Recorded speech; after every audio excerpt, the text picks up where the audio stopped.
Today we're going to tackle the second in this set of 3 that I picked up from Dan's from that funky ass tin. The Smokehead Rum Rebel Single Malt Scotch Whisky. Last time I reviewed their original offering. Let's see what finishing in a rum cask does to a Smokehead.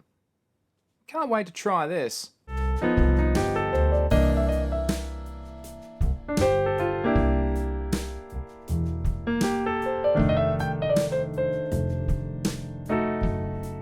This is Whisky. I'm John Chidgey. Always remember to drink responsibly, in moderation, and where and when appropriate. Feel free to like and subscribe if you're watching this on YouTube, and visit engineer.network/whisky, without the E, to learn how you can support the show. Thank you. They say in their tasting notes, and I'll get to those in a second, that the Rum Rebel was finished for an undisclosed period of time in Caribbean rum casks, but they don't mention specifically which one or ones, since there's more than one that could be.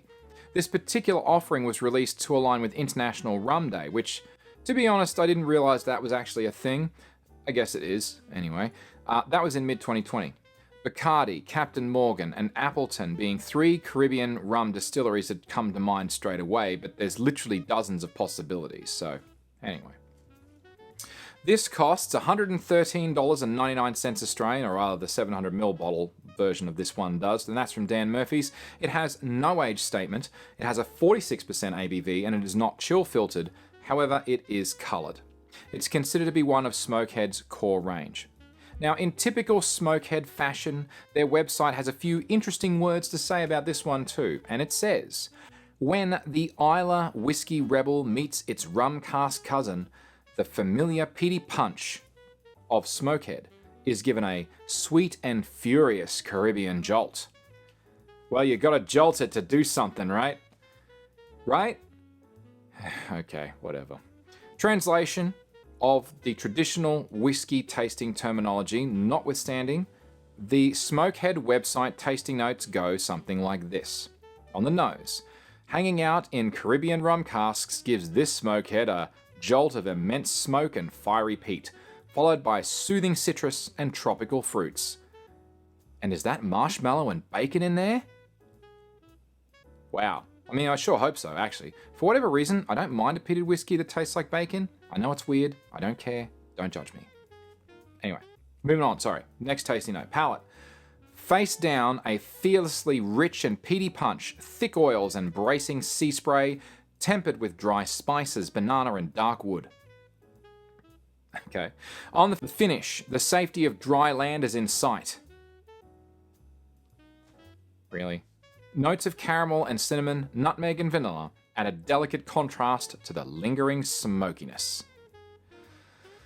Smokehead, oh my god, you're smoking smoke.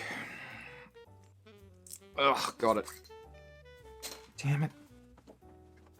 Oh, these people. And their tasting notes. So the colour on that, I'm going to call that just a gold colour. But then again, it is coloured, so it is what it is. Looking for legs. And there's a few forming right there. Yeah. Slow moving, slow forming. Potentially my kind of thing. Wow. Alright. Well, it smells just like the other one.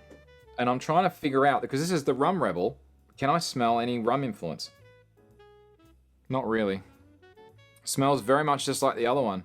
If there's a difference, it's very subtle. So, forgetting the rum piece for a minute, what else have I got on the nose? So I would say it almost smells more bacony than the other one. Yep, for sure. That's more bacon fat smell in this one. The other one was just like a pork crackle. This is more fatty. Wow, that's incredibly... That's different. It's interesting. It still smells like a Kalila, I will admit.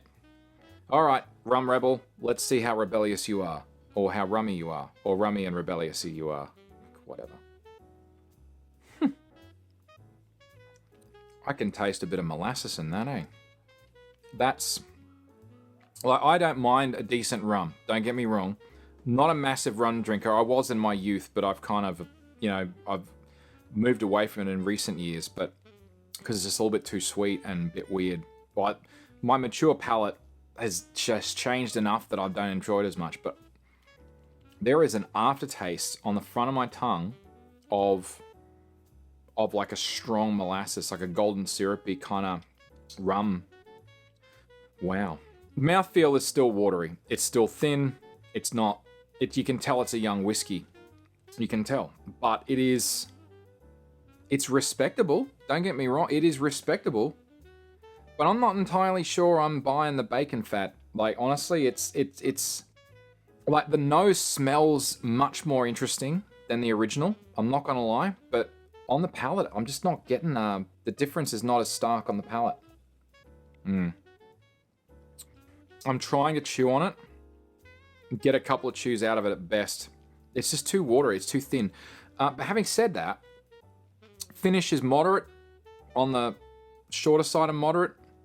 I do actually get a trace of sort of like a banana taste, but it's confused. It's mixed in with that sort of molasses, and that's clearly the rum influence. I'm not sure if I like it or if I don't like it. I mean, it's different. To be honest, I haven't had very many. In fact, I'm thinking back about it. I don't know if I've actually ever had a rum finish on a whiskey before. This might be my first rum finish. Maybe it's a typical rum finish. I'm not sure, but I need to try more rum finishes to really know. But I mean, it's okay. It's okay. It is more interesting than the original. The nose is far more interesting than the original, but it's not massively better than the original. And certainly not for the extra money, I don't think. I wouldn't say so. But on the finish, the vanilla notes do come out a little bit more on the finish, less so on the palate. But that smokiness really does dissipate relatively quickly on the finish. But it's relatively thin and watery, so I expect that. Yeah, well, it's definitely interesting. That's for sure. So let's keep on trucking and review this puppy. First of all, for cost. There is no question. It is a 2 for cost. It is affordable for good whiskey. So if this is your kind of thing, if it's your wheelhouse, then have at it, my guy. Have at it. But in terms of quality, does it make me smile? It just doesn't. Not really. It's okay. I'm going to give this a high 2. I'm going to give it a high 2 because it's far more interesting than a stock standard 2. Like, it's not just a solid 2, it's a high 2 because it's just that little bit different. It's that little twist of rum on it that makes it a little bit more interesting. But it's not complex. It doesn't taste... It's not a highly complex dram. It doesn't evolve. It is what it is. And yeah, it's smoky and peaty, and for that's great.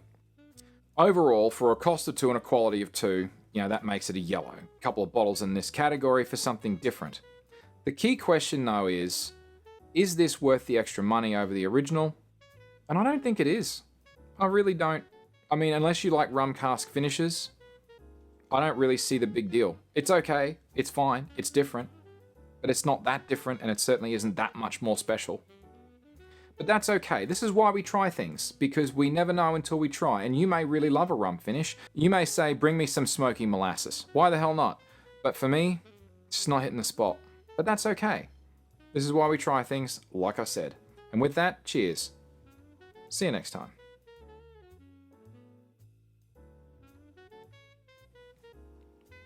Smoky rum. Sweet weirdness, I guess. And you may say, bring some smoky molasses to my tongue. That sounded weird.